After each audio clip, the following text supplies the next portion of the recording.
Okay, so welcome to our class today.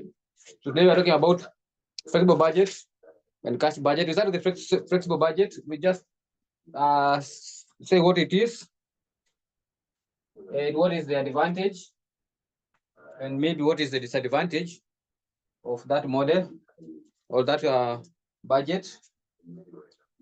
Then we complete with at least two questions or three questions. We shall do two or three questions.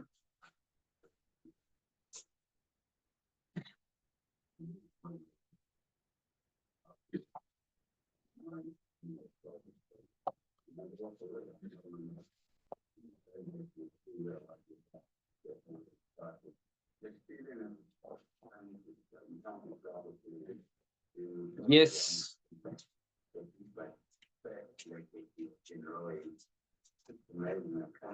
So let's talk about flexible budget.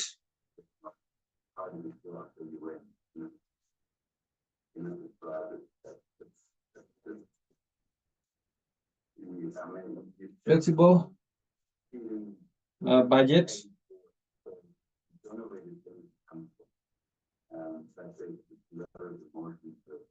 And I remember when we were getting up for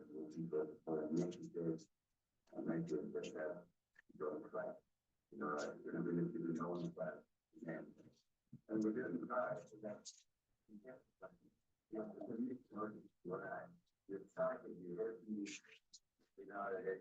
So flexible budget. It's our topic.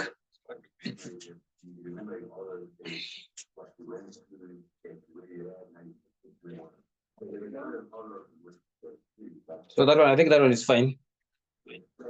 So my pen, I andike vizuri.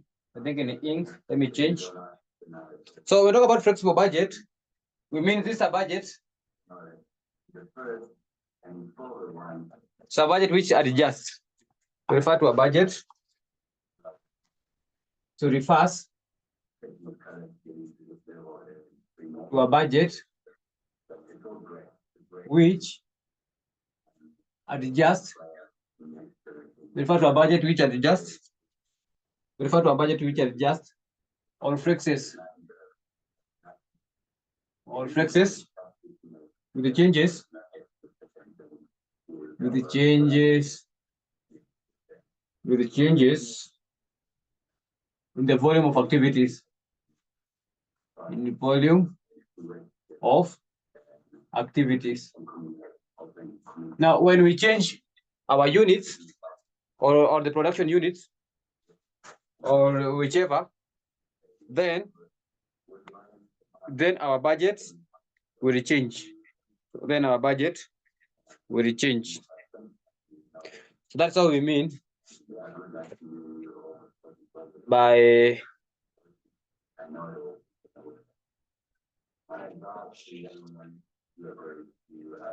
flexible budget. I think at that point, that one is enough. Now we can do a question. Let us go to our past paper. So we don't want to stay so much. So we start with the latest one. So it was in December 2023. December 2023. December 2023. Question number. What am I doing? December 2023. So December 2023. Question number 4B. Question number 4B. So December, this is the budget which is adjustable.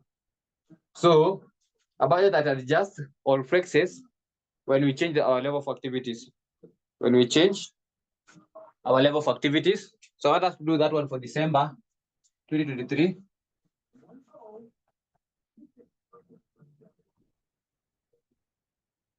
Question number 4B. So allow me to read the question.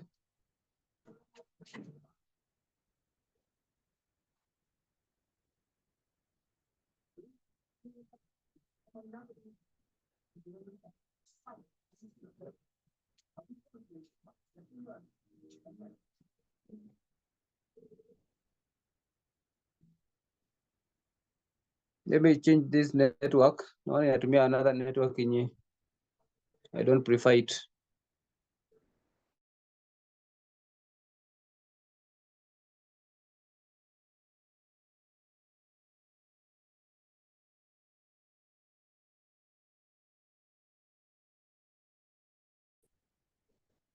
So I put your network iko sawa sasa.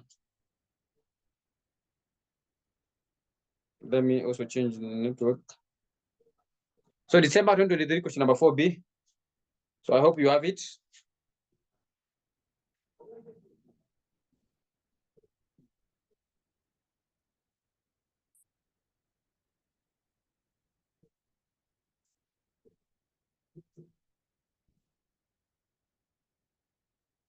Sawa sawa. So December 2023, let me find it.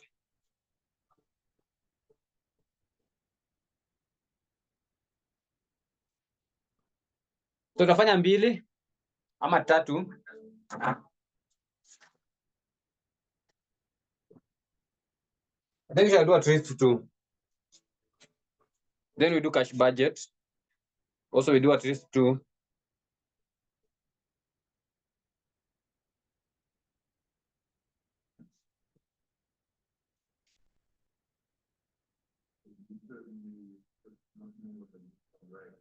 So I'm reading.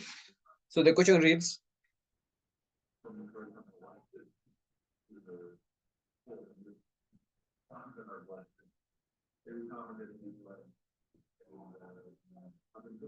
Motomoto Ltd operates a third costing system. The following budgeted information relates to only products, to its only product. So you have direct material A and B, direct labor, fixed overhead. So we have for both. And then you have the cost per unit, which is the standard cost. Then you have the total standard cost per unit per each unit. That was fine. The budgeted production amounted to 800 per unit or at 1300. Then we have actual for the month of November 23. Ndio tumepatiwa hapo kila kitu. Na chini yake actual output is 850. Additional information, budgeted fixed overhead for each product is based on budgeted output of 800 per month. The standard selling price was budgeted at 1600 per unit. There was no opening or closing. Direct material required. Flexible budget. The question was 6 marks. Now, this is what we're supposed to come up with. Motomoto Ltd. Tutaandika Motomoto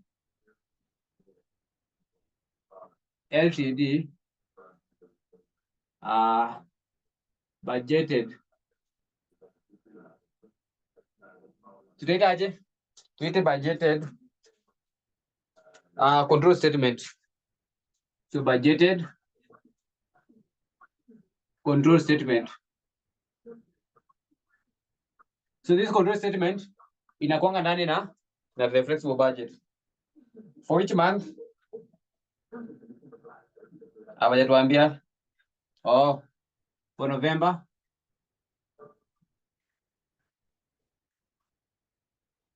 for November 2023. So this is the format. So your format lazima ukuwe na actual ama utuwe na original,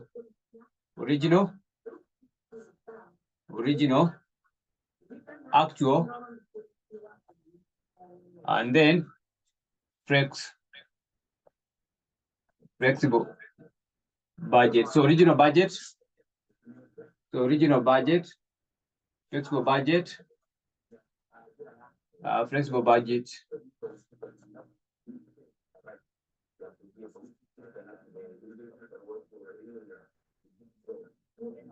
Flexible budget. Ukiona hiyo na hapa ni details. Then you have details here. Once you have this information, then you are good to go.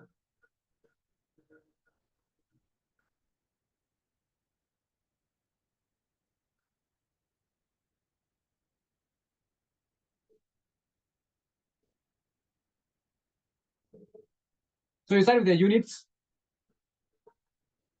Now, what's the unit for original? Units for original.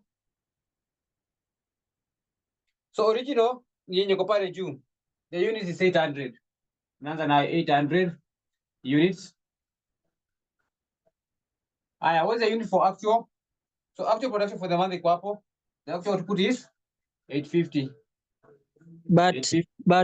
But it says that the budgeted production amounted to 800 units.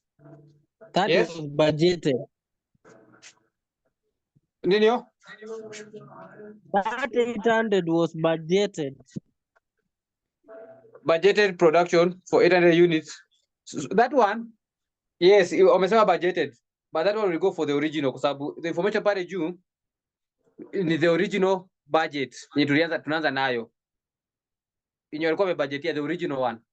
Before ende kwa actual, then flexible. So the budgeted in the original. Tuko sawa?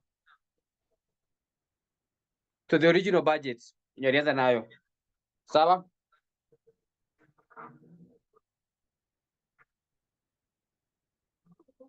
Tuko sawa? It's okay. Then number 2, percentage. So percentage. Now for original, the percentage is always 100%. What about for actual? How do you get the percentage? You take 850 divided by 800 times 100 to get the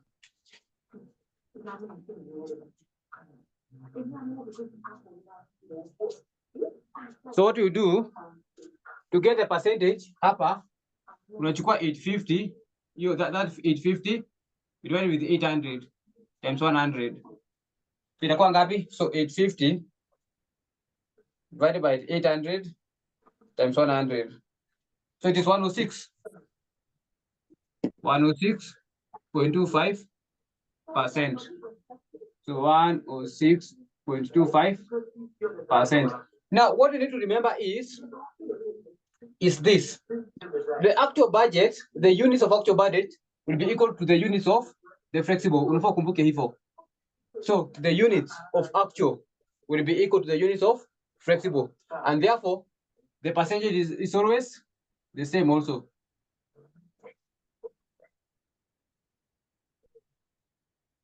So for flexible budget, kama hajakwambia the units, you know the actual units will be the same with the one for flexible. Tukishafanya hiyo, then you can start answering the question.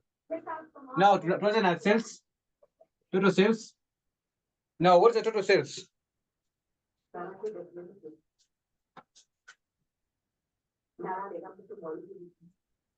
Total sales. So tuanze na original. So original, what is the selling price? Selling price iko kwa information number 2. The standard selling price is 1600 and the unit is 800. So 800 times 1600. How much will that be? Sorry. Itakuwa ni 1280,000. Then you are supposed to less cost. It's multiplied by 1300, not 16. Yes. 1300, not 16.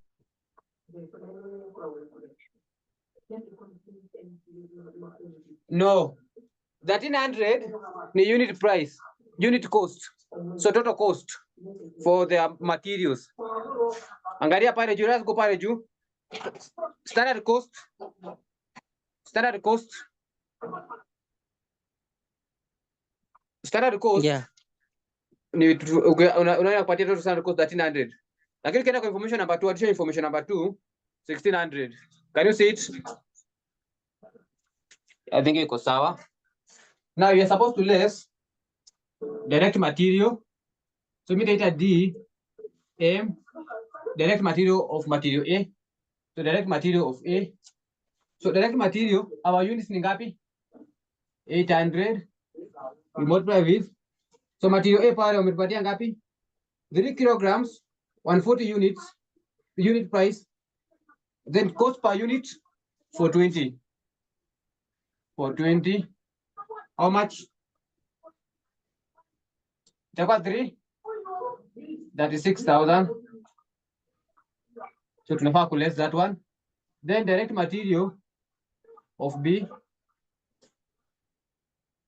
So we have 800. We multiply by material B, 2 kg, 1 unit price is 250 times 2, 500 per unit. So what will be their cost? 400,000. Then direct labor. Now direct labor units 800. Cost per unit for labor. Now look at cost per unit. Wanatuambia ni 2 hours 105, and then total per unit 110. Is it 110 or 105 times 2 ni ngapi? So hapo kulikuwa na error. So kulikuwa I think na type in error. So it's supposed to be 105 times 2, which is 210. Au aliweka 110. So tutumie gani? 210 ama 110? Ah, tutumie yenye wameweka ama tumie 210 the correct one? What do you think?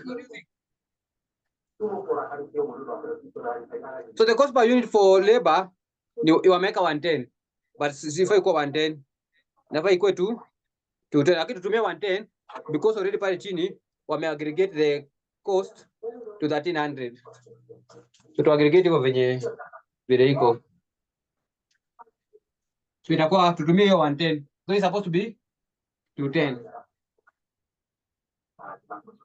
So 800 times 110, 88,000. Tukitoka kwa labor, there's nothing else. We have fixed cost. So to raise this one first, so that we can get prime cost. Prime cost. So let's get to get prime cost. So 1280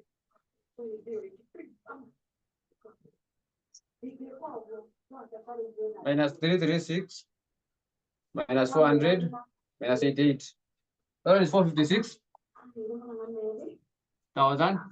So we less other cost. Less other cost. In our case, it is fixed cost.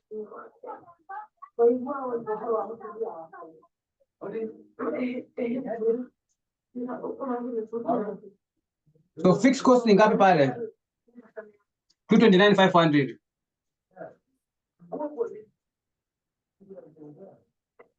So that you can get profit or loss. So either profit or loss. In our case, itakuwa ngapi? Profit or loss. So 456 minus 229,500. Itakuwa 226,500. So that one is number 1 for budgeted. Why have we not computed with the Yes.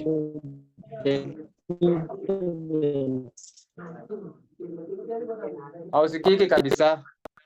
Hebu jaribu kutype. Yes.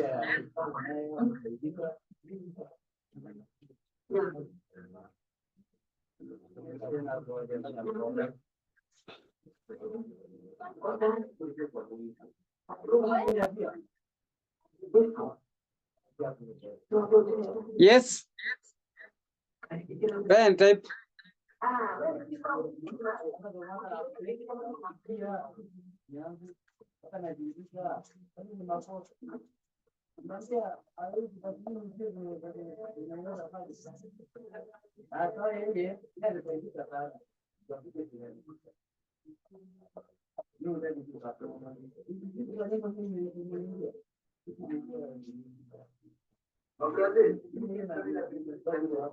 Now that one is all about that one.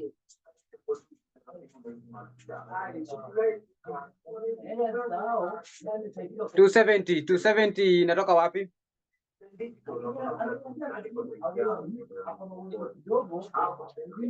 270. Oh, yeah, fixed cost. Now, fixed cost will always be the same, regardless of the situation. Now, unaenda tu kwa actual unachukua the fixed cost. So unaenda tu kwa actual unachukua venye iko kwa actual. So the fixed cost yenye warinka, the actual one inakuwa the same. So hii kwa hapa unaenda kwa actual na actual kwa pale chini, the actual production 229,500. So that actual ndio the same kwa yote, kwa sababu the actual yenye warinka wenyewe. So kama warinka 229, that one cannot change even if we change the level of activities, but the rest will change.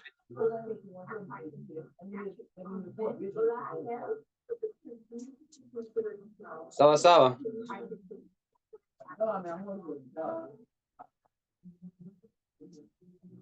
Now let's go to actual now.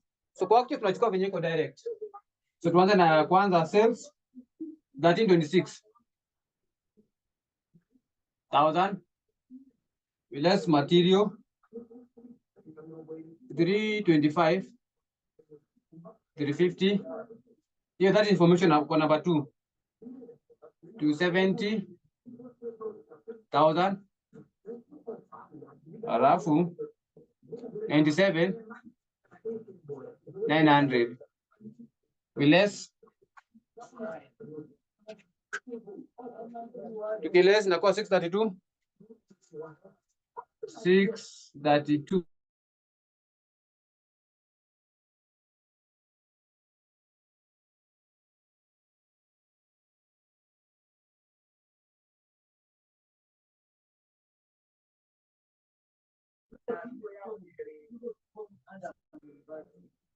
So we left 229,500.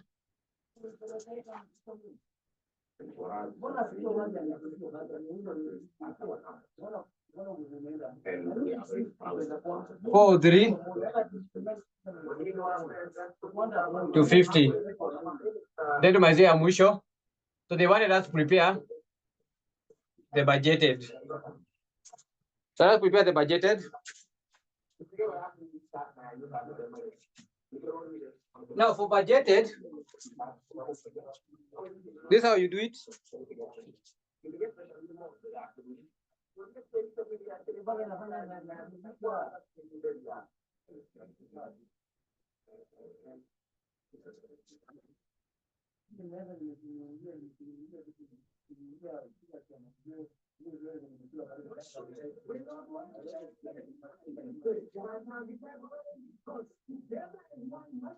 Now let's calculate this one, present assets. Now, while computing flexible budget, we use original. So while computing flexible budget, we use original and not actual. So to calculate flexible budget, we use the original. Now, original sales ni ngapi?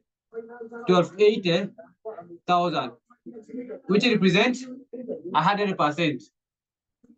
So unajiuliza, what about 106.25%? So itakuwa ngapi? How much would that be?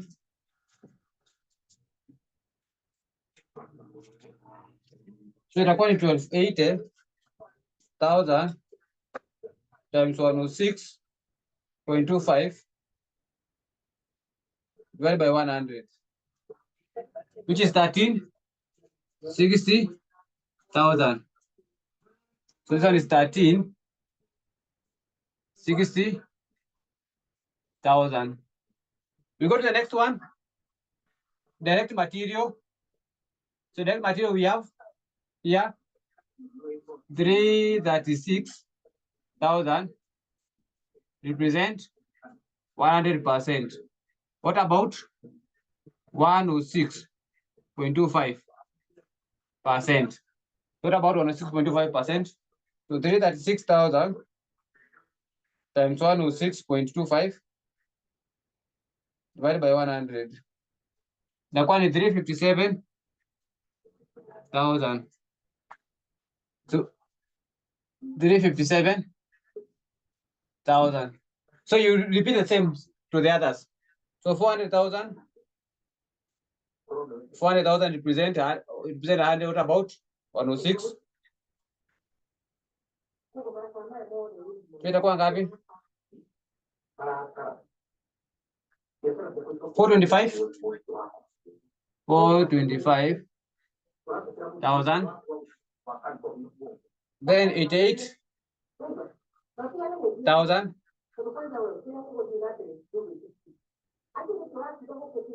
Is equal to 100. What about 106? So 93,500. So we less. Tapana ngapi if we less?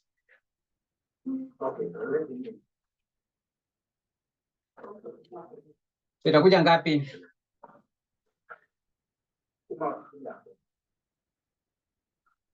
So itakuwa ni 1360 minus 357 minus 425 minus 93.5. 484.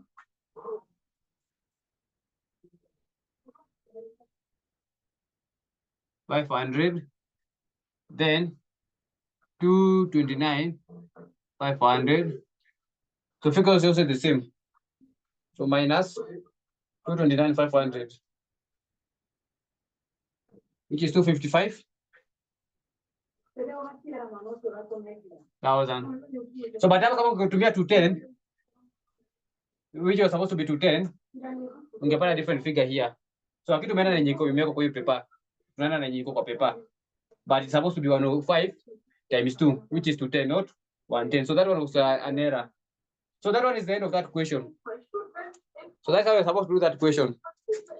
That is how you are supposed to do that question. December 2023.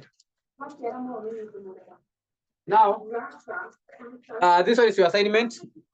Ikikulemea utaniambia nikupigie picha nikutumie. AP 2022 question 5.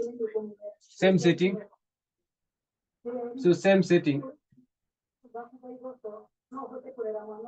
So April 2022.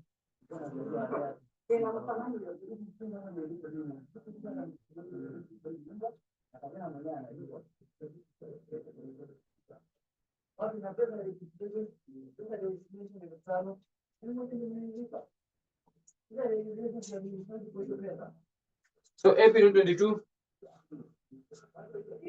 Question number 5.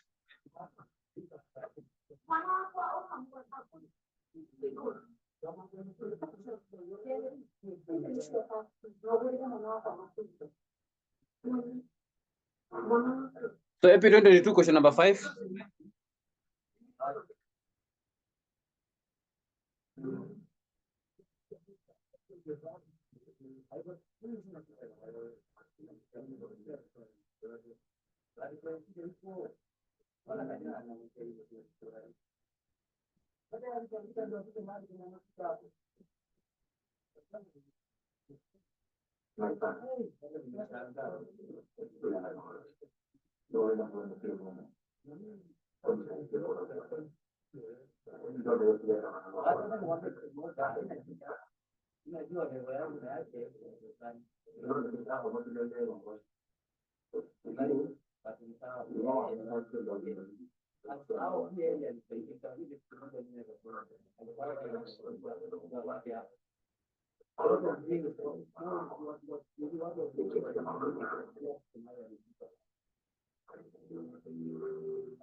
Question number 5A. So is that question possible? So ukikuja na hiyo budgeted control statement, iko na kila kitu ndani. Iko na the budgeted profit or loss, na iko na the flexible budget. So hiyo iko na kila kitu ndani. Is that one possible? Try to the next question.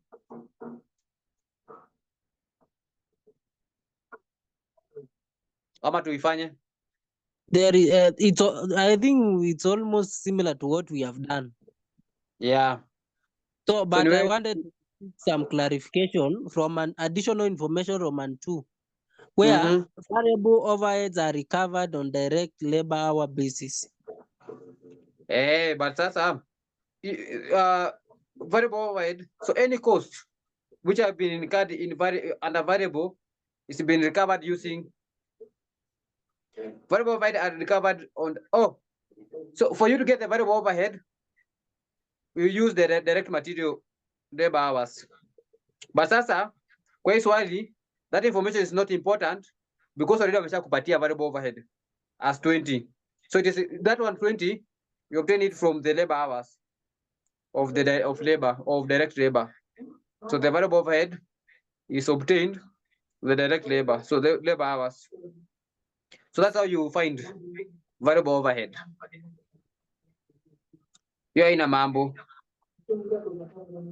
Alafu information number 1 iko sawa.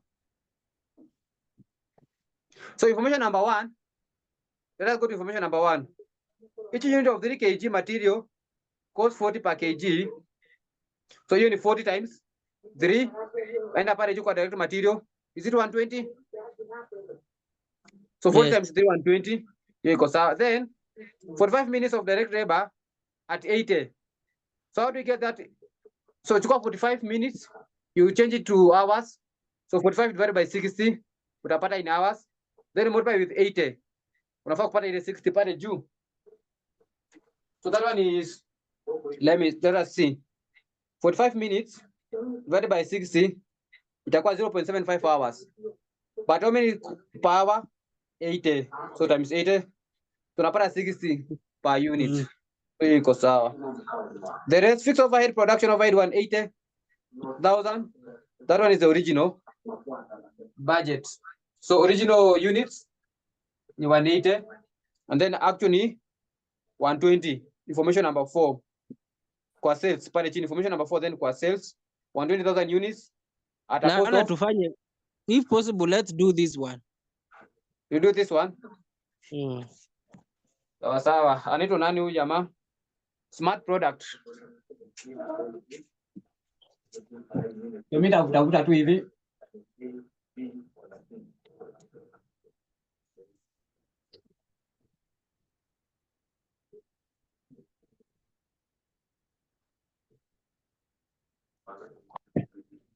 Now this one is 180. So allow me to do away with these ones.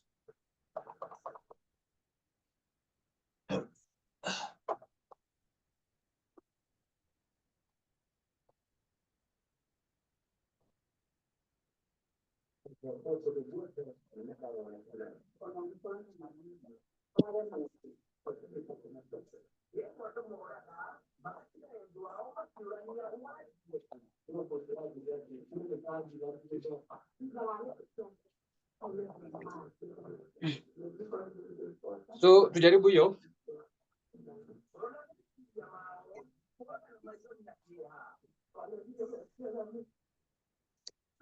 Now our unit here is 180,000. For information number 3, percentage is origin is always 100%. So we start with the sales. So our sales, you get a share, we want 80,000. We multiply with, tabidi nimesongesha kidogo. So 180,000. We multiply with cost, with selling price. What's our selling price? Per June. Standard selling price per unit is 250. 250. So standard selling price. So we standard selling price. Na pale juu tuko na standard cost. So we don't want standard cost per unit.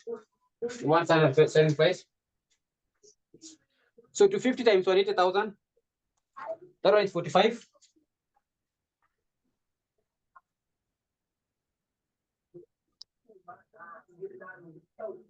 I think that one is correct. Yeah. We're supposed to less cost. So tunaanza na direct material, so iko na direct material moja. So 180,000. We multiply by the cost per unit, 120. So we less. So itakuwa 21,600,000. Tukitoka material, tuenda kwa direct labor. So direct labor. This is a change. 180,000. Tomorrow the cost per unit for labor 60. Less. The one is 10,800,000. Then we have overhead. So our overhead from our question in gapping. Variable overhead. So that one is variable. 180,000. 180,000 times 20. 180,000 times 20, which is 3.6 million. We less to get prime cost. So prime cost. How much is our prime cost? So 45 million minus 21.6 million minus 10.8 minus 3.6. That is around 9 million. Now we less fixed cost. We have it. Now our fixed cost unaenda kwa actual pale chini. Ni ngapi? 5.4.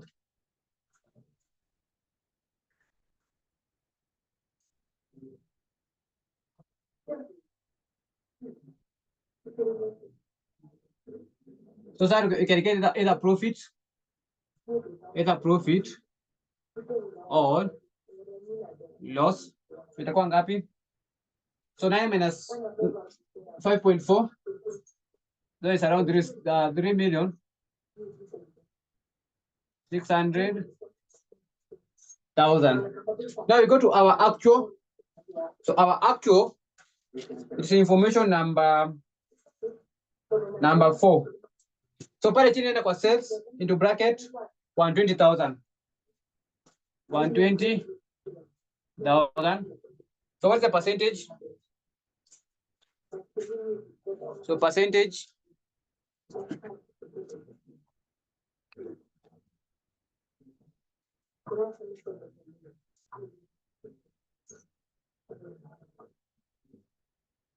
$120 divided by 180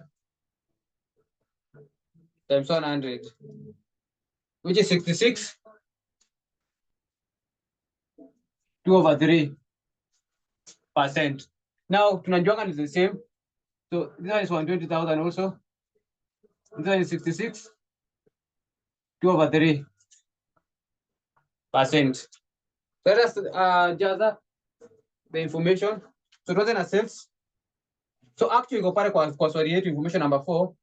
22,800. Mi second 1,000 naeka ikiwa yote full. 22,800. We less 12 million. We also less that 900. Then you also less 28,800,000. Tupate 40,20,000. Fix ni kama kawaida ni same.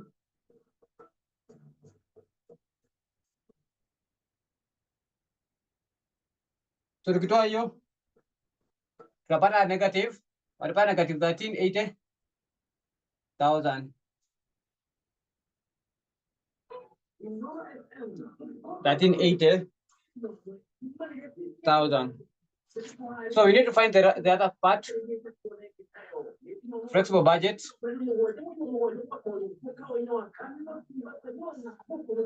Flexible budget. Let us find for the flexible budget.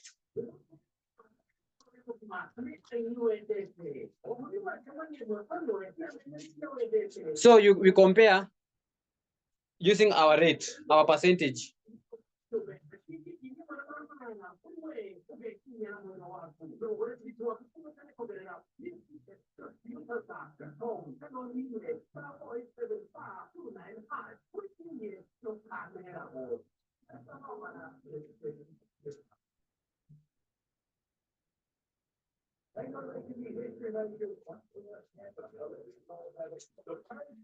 So let us see. So tunaanza na sales. So for example, if 45 million represent 100%, what about 66 2/3%? Itakuwa ngapi? So itakuwa ngapi? So itakuwa ni 45 million times 66 2/3 divided by 100. That itakuwa ni 30 million. So the flexible is 30 million. Next, tuenda kwa material. So this one is 21,600. It's the same as 100%. So what about 66 2/3? So what about 66 2/3? So 21,600 times 66 2/3 divided by 100. 14,400. So acha niandikie hapa 14,400,000. Then tunafanya the other one in the same manner. So you use the same.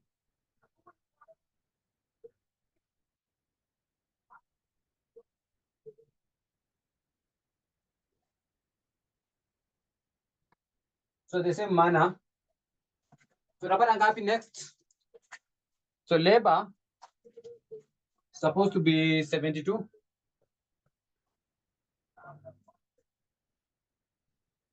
And then overhead 24. Difference to be equal to 6 million.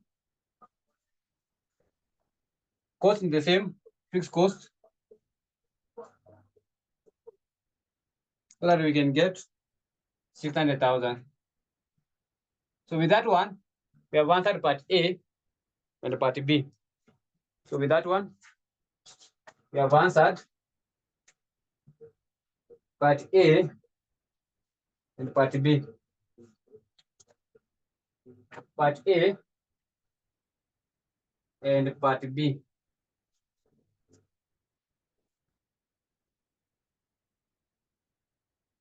So that one is the two of them.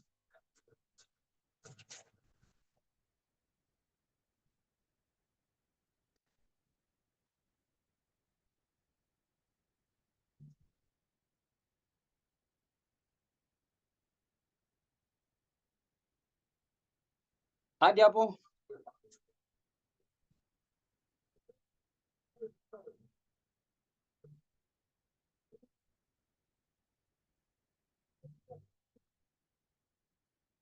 Yeah, it's okay. So now let me give you an assignment, but you can check now uangalie if it is possible or not. But I can send you the answers later. So we have this assignment for 2 sittings. May 2019. May 2019. Question number 5A. Na November 2017. November 2017. Question number 5B. question number 5B.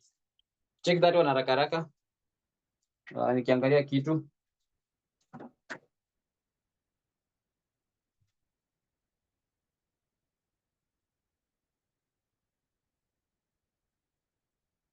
So tumefanya mbili, so tumefanya ya April 2022 na December 2023 for flexible budget. So that are the two for flexible budget for April 2022 na December 2022 na April 2022. So that is all. So check those two, May 2019 and November 2017. Then we introduce something else. So before we do cash budget, we need to know some items. So sijui kama itatuchukua time kubwa au kidogo, but hopefully you can take the minimum time as possible for budgets. So for cash budget,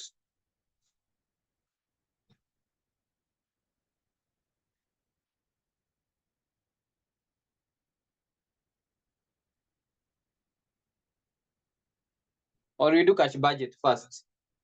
We can start and go and do cash budget, and we start from the last sitting question. That was question number 5C, last sitting. So you can do the cash budget. You can decide and do cash budget first.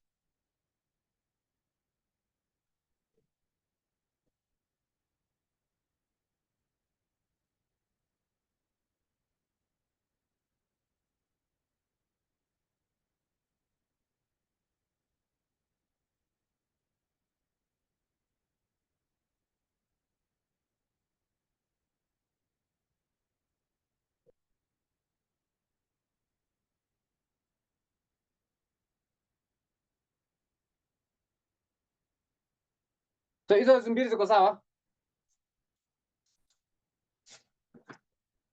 So Yeah, they are okay. They are okay. Yeah.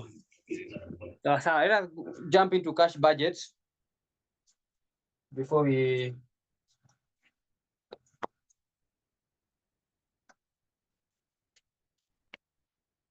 So tuanza na the swali ya last sitting.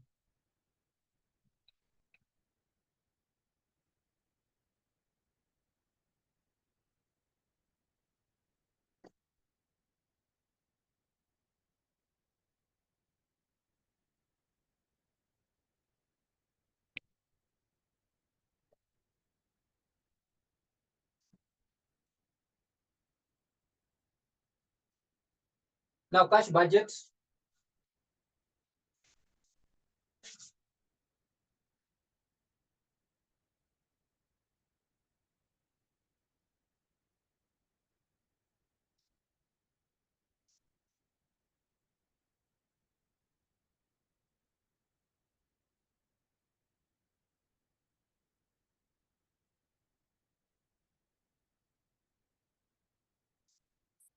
So allow me to do away with this one.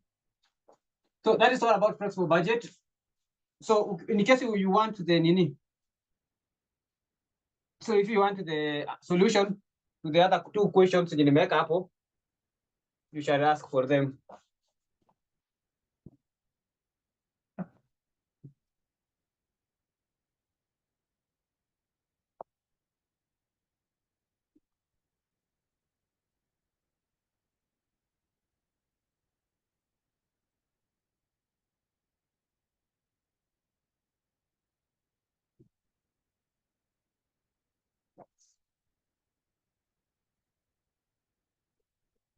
So cash.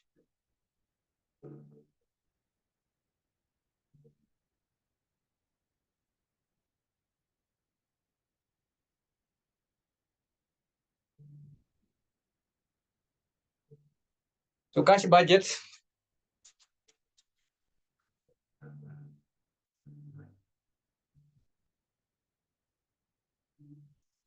So the question is tutafanya, we can decide to December 2024. Before we give the definition tu ni kadogo.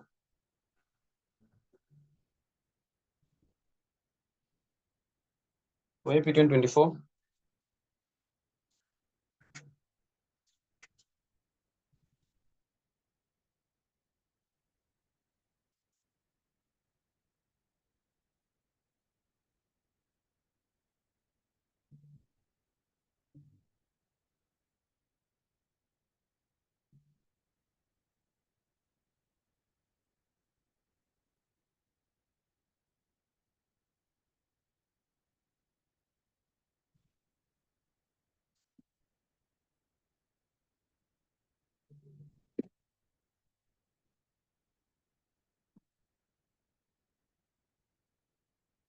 Okay, now,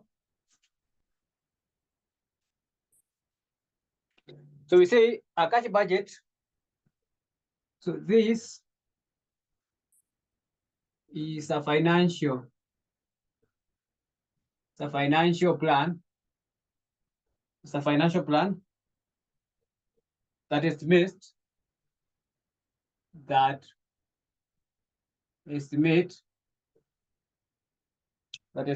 cash inflows,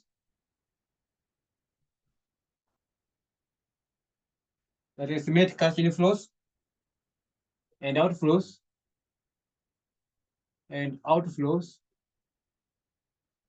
over a specific period of time.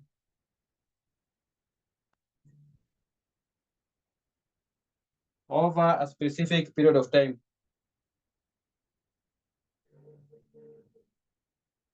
That is all. So in most of this cash budget, we shall have the opening balance, the receipts, the payments, and the closing balance. So under the payments, we shall have the normal payments and the purchases in most cases. Now, let's go to our past paper, the one for April 2024. So that one is all. So advantage and disadvantage, you can go and look at your own time because of time. Because this one you can read on your own time. So advantage and disadvantage of this cash budget. So April 2024, question number 5C. So April 2024, question, I hope it is visible.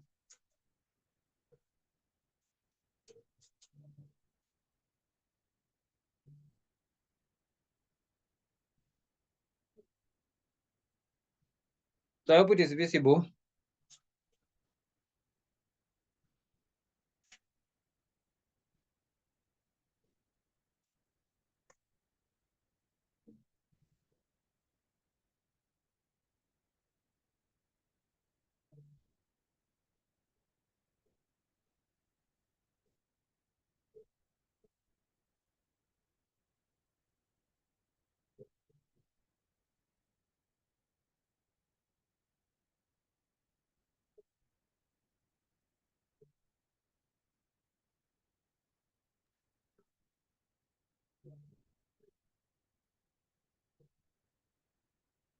So let us see. So I'm reading the question. The following information relates to the period, project activities of Datrix Ltd, a local manufacturing company for the year 2024. We have January, February, March, up to August. We have the wages, materials, purchased, overhead cost, and sales in figures, in amount. You have the additional information. So I'm telling you pale chini. Cash budget for the month of May, June, and July. So let me niweke hapa, then tutafute part ya working because we need to do workings. So let us say cash budget. So we are into nani jamaa? Datrix Ltd. So just me to go with this one. Datrix Ltd. Cash budget for the period inaonekana kweli, niandike kubwa. Datrix Ltd cash budget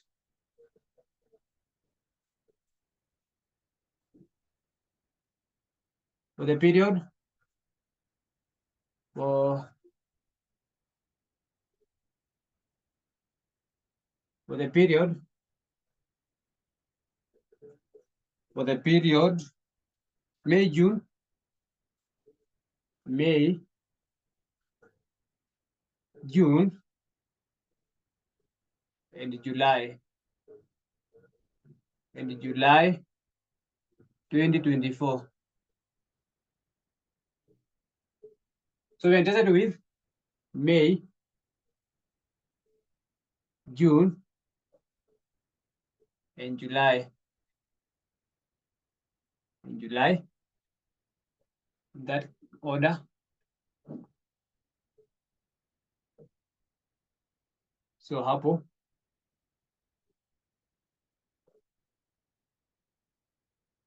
then here we have details.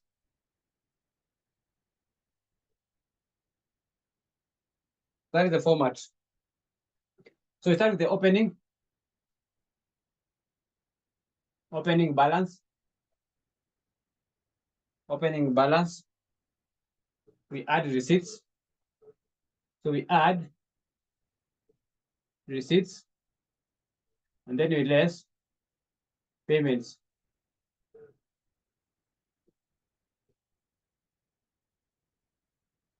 Less payments.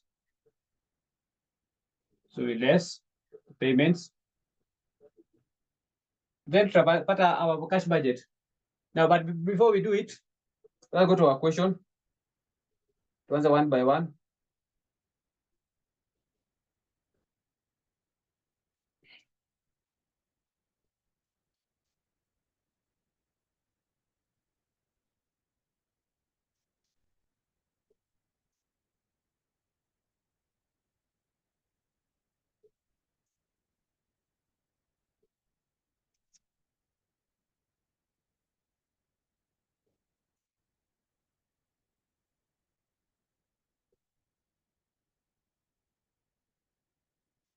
So hapo now let's do our working. Nitakuwa nikifanyia working yangu hapa chini. So tunaanza na the first working. Tufanye working ya tuanze na receipts. Inaitango debtors collection schedule.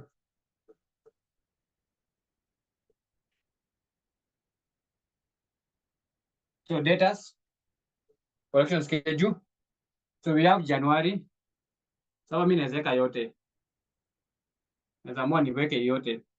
So tuko na January. Tuko na January, February, March, April. So January, February, March, April, May, June, July, and August. Hadi hapo.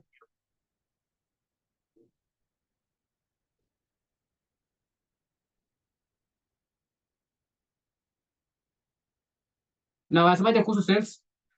So this one is details. Wanasema information number 1, tuachane nayo. So the balance the expected balance on 30th April ni 66 million. Kumaanisha the opening balance hapa ni 66 million. So nilishia June inakuwa opening ya, so nilishia April inakuwa opening ya May. So hiyo tuko sawa, tumeweka. The wages are paid. We are not interested with wages because wages is payment. So this considered as receipts. So tuite working 1. Hii ni working 1. Hapa working 1. So number 3, creditors for raw materials. We are not interested with creditors. Debtors are expected to pay 2 months after delivery. Now 2 months after delivery. So do we have cash sales? Information number 7. So we shall use information number 4. Na pia tutatumia information number 7. So 20 and number 7, we start with number 7. 20% of the monthly sales are on cash. So 20 are cash.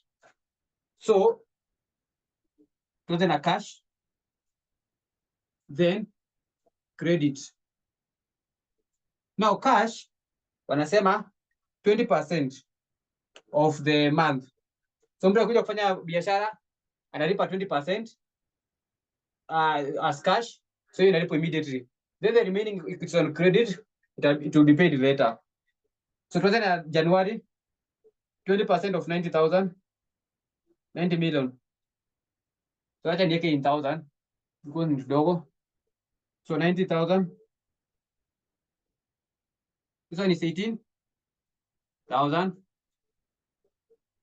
Aya. Tukienda next. 120,000. Which is 24,000. Tukitoka hapo toka kwa 120 tunaenda 180, which is 36,000. Tukitoka kwa 180 tunaenda kwa 150, which is 30,000. Kutoka kwa 150 tunaenda kwa 210, which is 42,000. Tuna times na 20%. So information number 7. So 210. Kutoka kwa 210 tunaenda kwa 180, which is 36,000. So tukitoka kwa 36, tukitoka kwa 180 tunaenda kwa 150, which is 30,000. Zote mbili zote ni 150, so zote ni 30,000. Now tukishafanya hivyo, now we can find the credit sales. So turudi kwa information number 2, number 3, number 4, I mean. Creditors are expected to pay 2 months after delivery. Now tuanze na Januari. Januari sales zilikuwa ngapi total? Zilikuwa 90. 18 ikalipwa. Ngapi zilibaki? 72. So 72 italipwa 2 months later. So wanasema debtors are expected to be paid 2 months after delivery. So 2 months. So 1 and 2. So watalipa hapa 2 months after delivery. Itakuwa ngapi? 72,000. Haya, next ni 120,000. Walilipa ngapi? 24,000. How much ilibaki? 96. Wanalipa next 2 months. So 1, 2. Italipwa 96,000. Now tukitoka kwa 120 kwenda kwa 180,000. Walipa ngapi? Walipa 36,000. Ngapi ilibaki? 144. So hapa next month 1, 2, hapa 144,000. Twende April 150,000. Ngapi ilipwa? 30,000. Ngapi ilibaki? 120. Next month ni hapo. Aha. Twende May. May walipa to 10,000 pale kwa sales, ndio ilikuwa total sales. Wakalipa ngapi? 42,000. Kabaki 168. So 168 inakuwa peleka wapi? Hapo 168,000. Then tunaenda kutoka May tunaenda June. June ilikuwa 180,000. Wakalipa ngapi? 36,000. Ngapi ilibaki? 144. So inalipwa the rest. So tutaki the rest.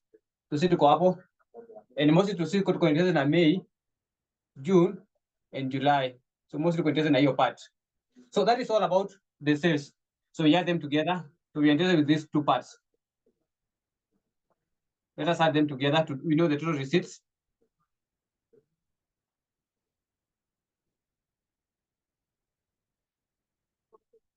So let us add 144 plus 42, which is 186,000. 36 plus 120, which is 156,000. 30 plus 168, which is 198,000. So hapa itakuwa ni ngapi? 186,000. This one is 156,000. Na hapa ni 196, 198,000. Now, for payments, we need to do working for purchases. So we need to do working for purchases. So sijui nitafanyia wapi. So naweza vuta ya debtors. Let me see kama kuna space.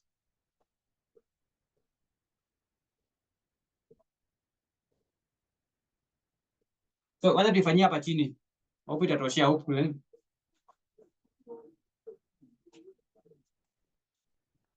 So nataka nifanyie ya debtors.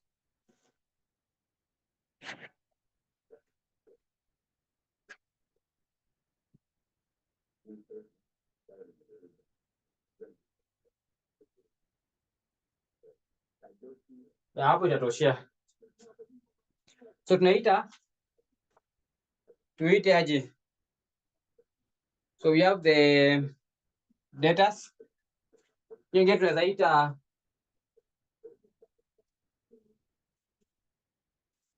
jina gani? Creditors. Tuite creditors.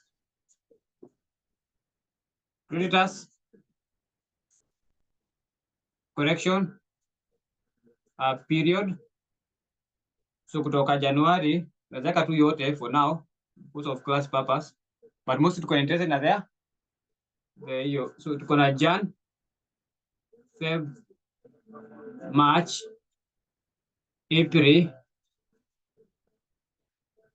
May, June, July, then tunamalizia na August.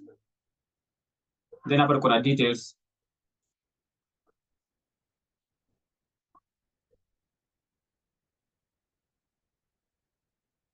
Hiyo sio mbaya.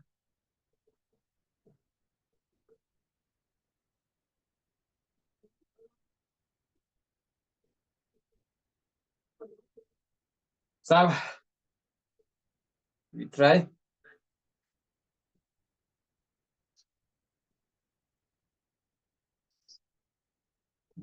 So information number 1, hapana. Number 2, wages. Hapana. Next, number 3, creditors for raw material are paid 3 months after receipts. So you treat the purchases. So tuanze na January. So tuende pale juu, material purchase. We have 60,000. Wanalipa after how many days? 3 months. So 1, 2, 3. So hapo 60,000. Remember it is in thousand. Remember it is in thousand. Ya February pale juu ni ngapi? 90. Wanalipa after 3 months. 1, 2, 3. So 90,000. Ya March ni ngapi? 75. Wanalipa after 3 months. 1, 2, 3. 75,000. After March, April, 105. Wanalipa after 3 months. 1, 2, 3. 1, 2, 3. So hapa 105,000. Then ya mwisho May watalipa August 90,000. Kuna kitu ingine for creditors?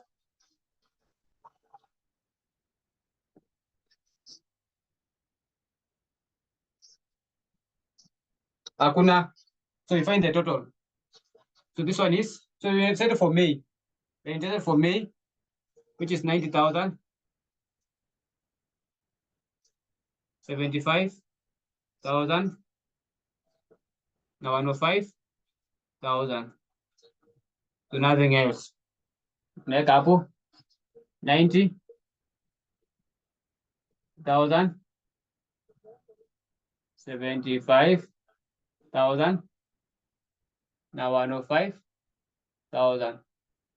Now turudi sasa kwa information, additional information yetu. Remember this one, we less from the payments, we less payments. We're supposed to less payments. So tuanze information number 1 tumefanya, number 2 wages. Tuende kwa wages. Now wages are paid within the month they incurred. So wages within the month. So tuangalie month of May pale juu, that's 6,000. So hii inalipo hiyo mwezi. So May, June, 30,000 na 27,000.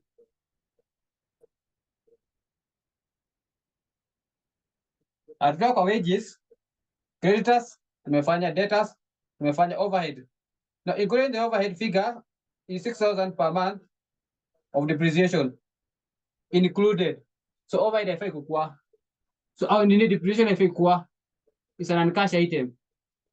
So non-cash item are not included in our table. So tunatoa. So depreciation shall not include it. So kwa pale overhead yetu pale juu, we remove depreciation of 6,000. So including the overhead is 6,000 per month, which represent depreciation. Now wanalipa wakati gani? There is 1 month delay in paying of overhead. So wanalipa after 1 month.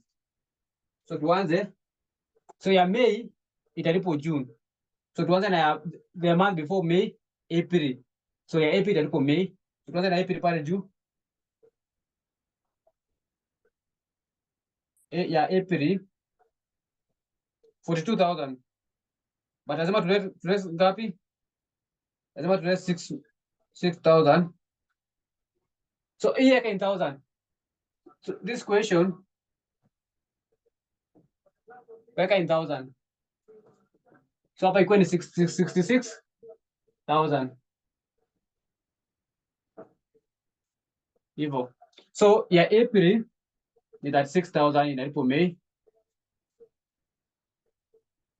Kutoka kwa April ya May ni 54,000, but lazima tutoe 6,000 inalipwa June. So ya May inalipwa June 48,000. Then ya June inalipwa July 48,000 minus 6,000, which is 42,000. Hapa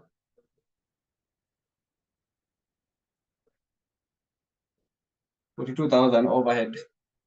That information number 6, 5 and 6. Tumemaliza. Number 7, we have a commission. Oh, no, sorry, we have 20% month sales. Tumefanya.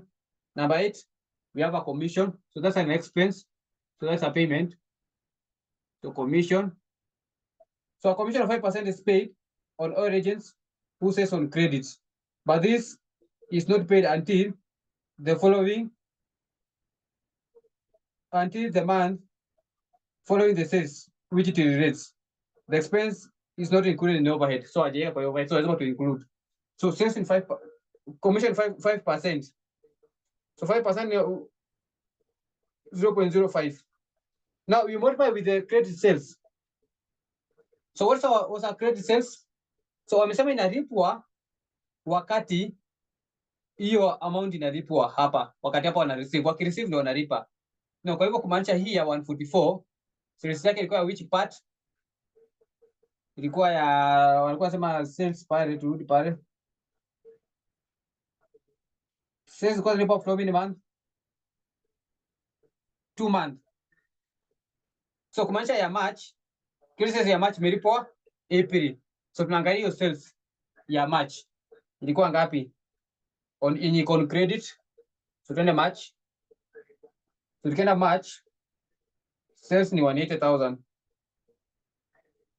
So ilikuwa on credit ni ngapi? Ilikuwa on credit minus 36,000. So you need to minus that 6,000 so that we get total. So 7,200. Aya, tena hapa 0.05 times tuenda kwa sales. So this one is for June. So June 2 months before ni April. So what was the sales for April? Sales for April ni 150,000. But ukumbuke to less the cash sales, which is ni ngapi? 30,000. Total 6,000. Then tumalizia mwisho 0.05 times. Now our sales for July ilifanyika May, tunaenda pale May to 10,000, but lazima to less our cost, our cash sales 42,000, 10 times 0.05, 8,400. Tuendelee. Tuemaliza information number 8. Number 9, a company intend to repay a loan of 75,000 in May. So May, so loan repayment, because loan repayment. So allow me to nirudishe nyuma kidogo. So loan repayment, niandike repayment.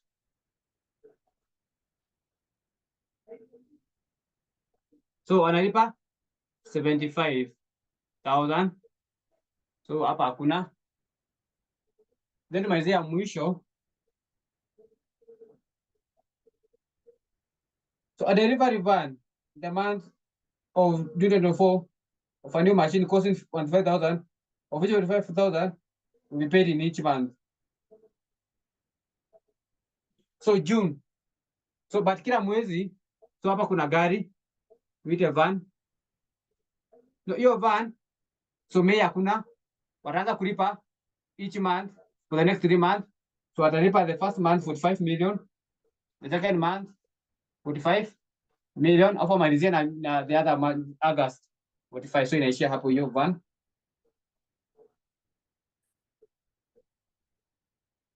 A company has an overdraft facility with the bank. So acha tuone kama hiyo overdraft tutaiona. So akisema kuna overdraft kuna maanisha kuna time hapo wako na sub deficit. So kumaanisha wako na deficit figure. So hata si kama kunayo, then we adjust. So hiyo deficit figure.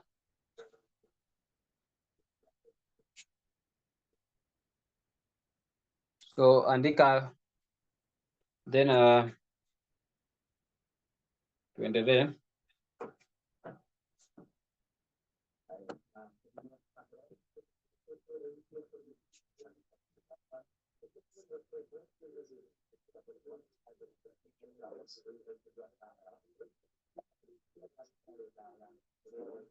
So let us check if there is that deficit yenye wanasema.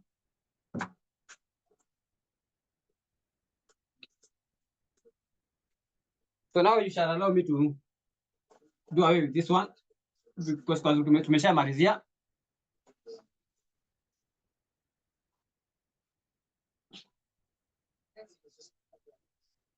So tunamalizianga na closing balance. Closing balance. But before tuandike closing balance, we need to know if we have a deficit so that tuandike overdraft balance. Closing.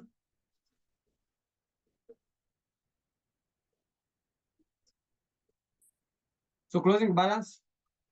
So how do you get the closing balance? Tunachukua opening, tuna add receipts of na minus the rest. So tuchukue 66,000 plus 186,000 minus 90,000 minus 36,000 minus 36,000 minus 7,200 minus 7,500 minus 75, minus 75 thousand. So this one, the balance, if you closing balance. So our closing balance is 7,800.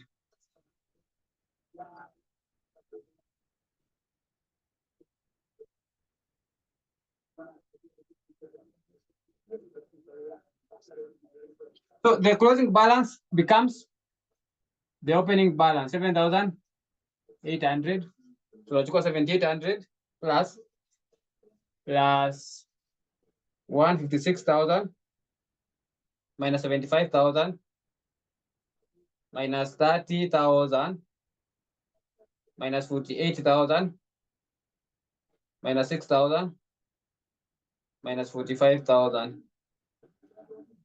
Now we have a negative figure of 40. So you have a negative figure. That negative figure tunaiweka hapa 40,200 as our bank overdraft. Bank overdraft. So tunaiweka hapo as our bank overdraft. So tunachukua hiyo pesa kwa bank because we need to operate. Now what will be our balance? So the bank overdraft will be an income to receive from the bank. So we have 40,200, meaning our balancing figure is 0. So tunaipeleka pale. So we don't have any balance in our account, but we have a bank overdraft of 40,200. So that's an income. Hata kama ni kama loan, but kwetu ni kama income. Juu tulipi tuna receive. So that is a bank overdraft of 4,200.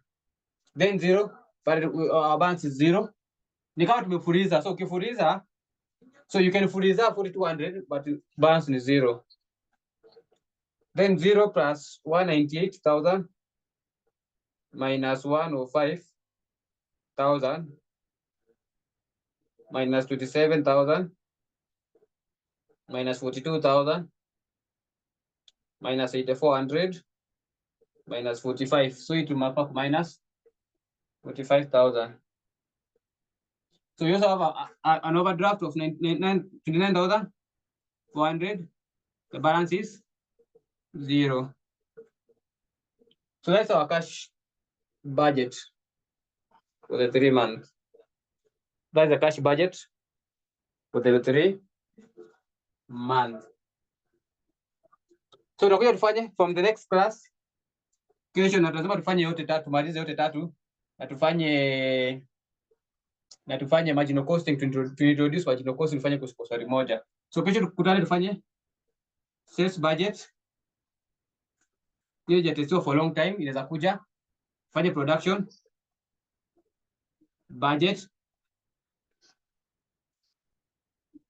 Fanya gani nyingine? Nyingine inakuwa gani? Sales budget, production budget. Then you have material usage budget. Material usage budget. So kesho to introduce some other questions that are budgets, then to see, then tuone itakuwaje. So information number, that information number, the last information unakuwa nasema mambo na overdraft. So the information for overdraft purposely it's for this part, 4,200 and 29,400. So we can only take a bank overdraft from the bank. Na tukichukua bank overdraft, remember our account balance itabaki 0 because we don't have any money. So that one represent our bank overdraft. So that one is all about this question. I think there is no anything. I think we can meet tomorrow.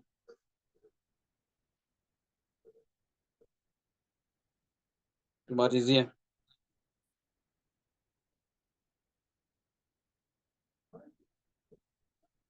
So good night.